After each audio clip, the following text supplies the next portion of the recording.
बिस्मिल्लाहिर्रहमानिर्रहीम। नाज़रीन अस्सलाम वालेकुम, मैं हूं इमरान वसीम। भारत और इसराइल की तरफ से पाकिस्तान के एटमी असासों पर हमले का ख़तरा।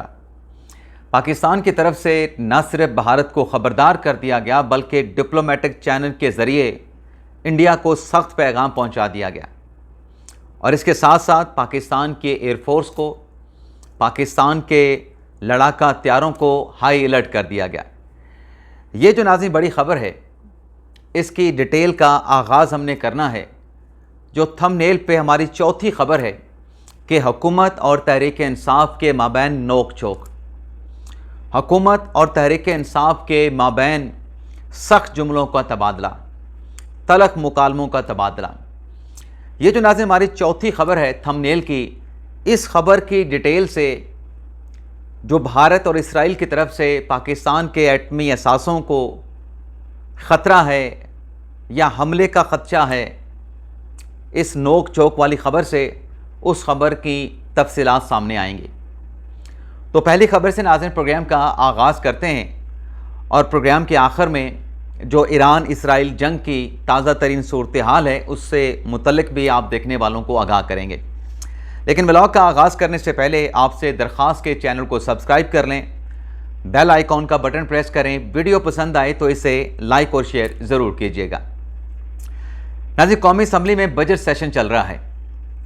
कल आपको याद होगा कि जब तहरीक इंसाफ के रहनुमा उमर अयूब स्पीच कर रहे थे, ख़िताब कर रहे थे कौमी असम्बली में, तो वज़ीर दिफ़ा ख्वाजा आसिफ साहब ऐवान में आते हैं तो PTI के अरकान की तरफ से ख्वाजा आसिफ पे उनकी आमद पे तंज किया गया। PTI अरकान ने कहा कि वो देखो राफेल आ गया है, यानी ख्वाजा आसिफ को जो फ्रेंच फाइटर जेट है राफेल, उसके साथ तशबीह दी गई। ख्वाजा आसिफ साहब खामोशी से आके बैठ गए। उमर अयूब साहब ने अपनी तकीद की, उमर अयूब साहब ने हुकूमत को हदफ़े तनकीद बनाया। आज नाज़रीन जो बजट सेशन का इजलास था उसमें ख्वाजा आसिफ साहब ने खिताब किया। ख्वाजा आसिफ साहब ने उमर अयूब साहब को भी निशाने पर रखा और कहा कि ये वो शख्स है जिसने पाक भारत जंग के दौरान ये कहा था कि पाकिस्तान के फाइटर जेट को चलाने के लिए पेट्रोल नहीं है, इंडिया को जवाब देने के लिए पाकिस्तान की अफवाज के पास हथियार नहीं है, बम नहीं है, मिसाइल्स नहीं हैं। तो ख्वाजा आसिफ साहब ने कहा कि ये जो इंडिया को पाकिस्तान ने शिकस्त दी है, ये जो जहाज़ फाइटर जेट पाकिस्तान ने उड़ाए हैं, ये क्या पानी से उड़ाए गए?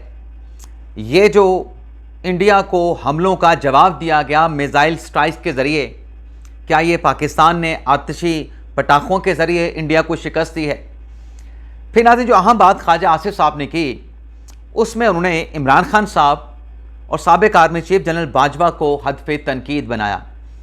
ख्वाजा आसिफ साहब का कहना यह था कि जब 2019 में इंडिया की तरफ से बालाकोट की स्ट्राइक की गई और फिर उसके बाद जब पाकिस्तान ने रिस्पॉन्ड दिया और अभिनंदन को गिरफ्तार कर लिया गया, तो इमरान खान और जनरल कमर जवेद बाजवा ने हौसला नहीं दिखाया, जुर्रत नहीं दिखाई और अभिनंदन को इंडिया के हवाले करके, इंडिया को वापस करके सरेंडर कर दिया गया।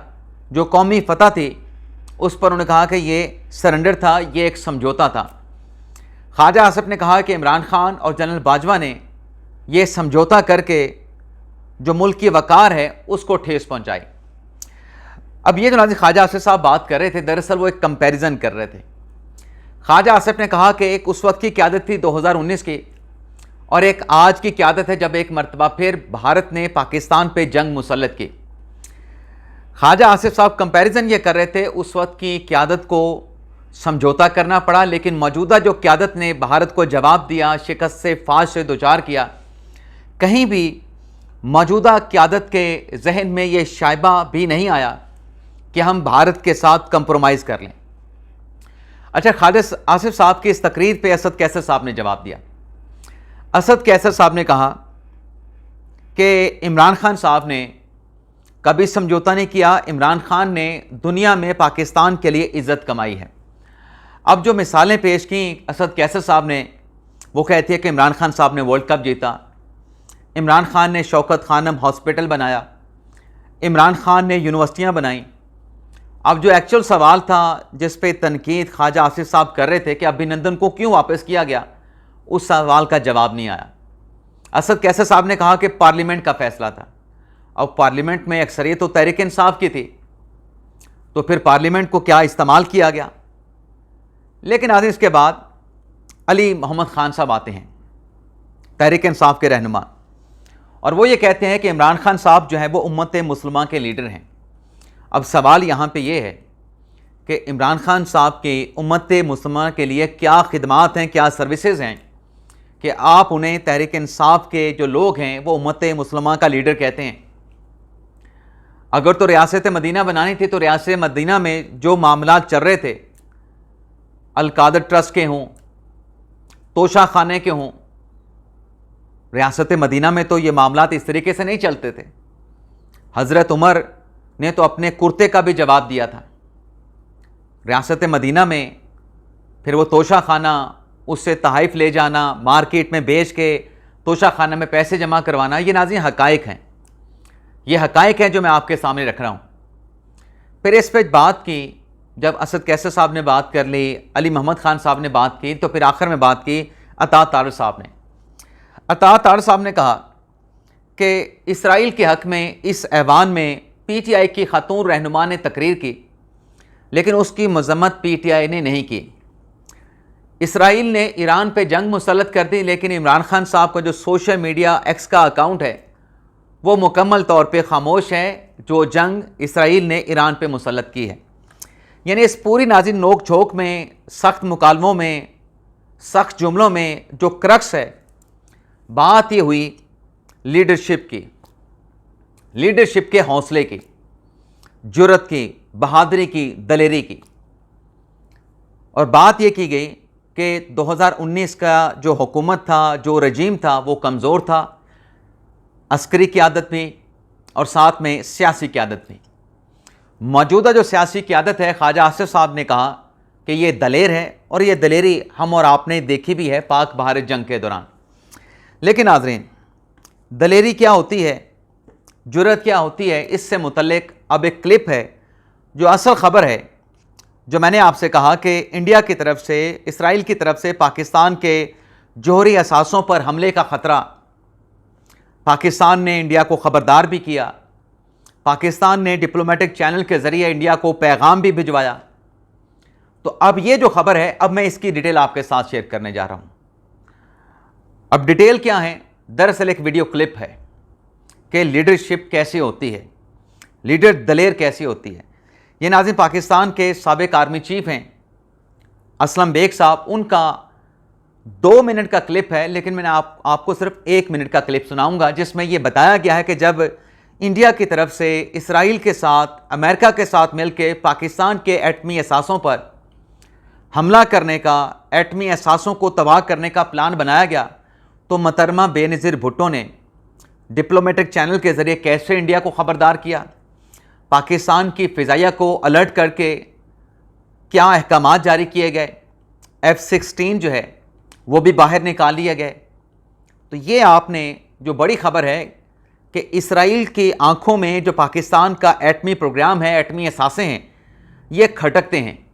और एक नेतन्याहू का मैंने एक क्लिप भी देखा है जिसमें वो ये बात कर रहे हैं कि फ़िलहाल तो ईरान और फिर अगला हदफ हमारा पाकिस्तान है। तो ये एक गठजोड़ है। हमने कल भी एक ब्लॉग में बात की थी कि ये यहूद हनूद का गठजोड़ है। तो हम नाज़रीन क्लिप सुने।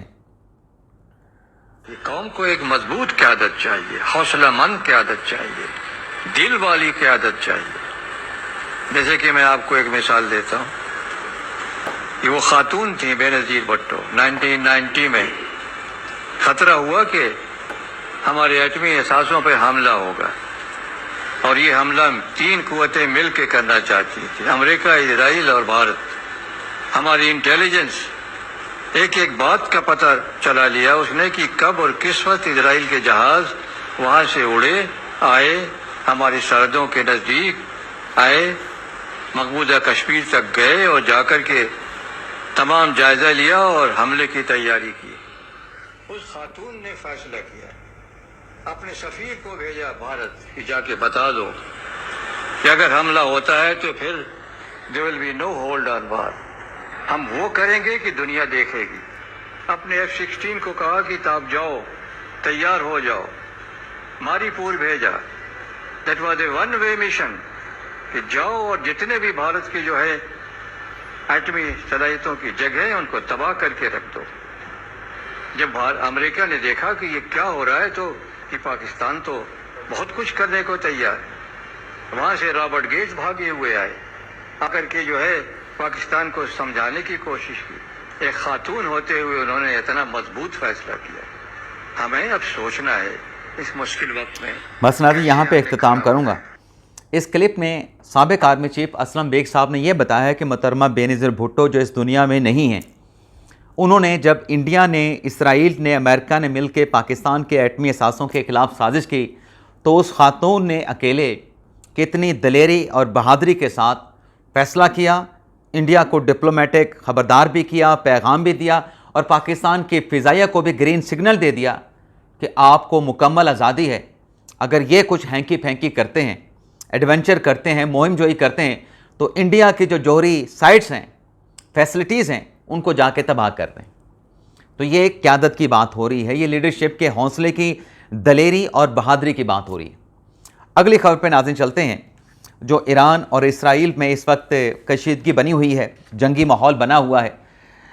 इसराइल पे रात ईरान ने जो स्ट्राइक किया, उस स्ट्राइक के बाद तो आपने वो मनाजर देखे होंगे कि तल अवीव जो कि इसराइल का दारुल हुकूमत है, वहाँ पर तबाही के मनाजर हैं।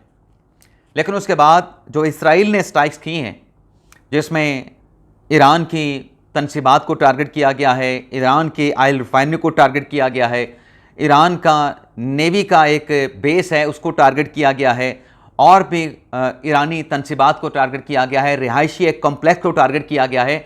और अब तक की इतलात के मुताबिक कोई 65 जो ईरानी हैं वो शहीद हो गए हैं, जिसमें 60 तो जो रिहायशी कम्प्लेक्स के ऊपर हमला किया गया उसमें शहीद हुए हैं सिविलियन, 3 एटमी साइंसदान हैं और 2 कमांडर हैं ईरान के।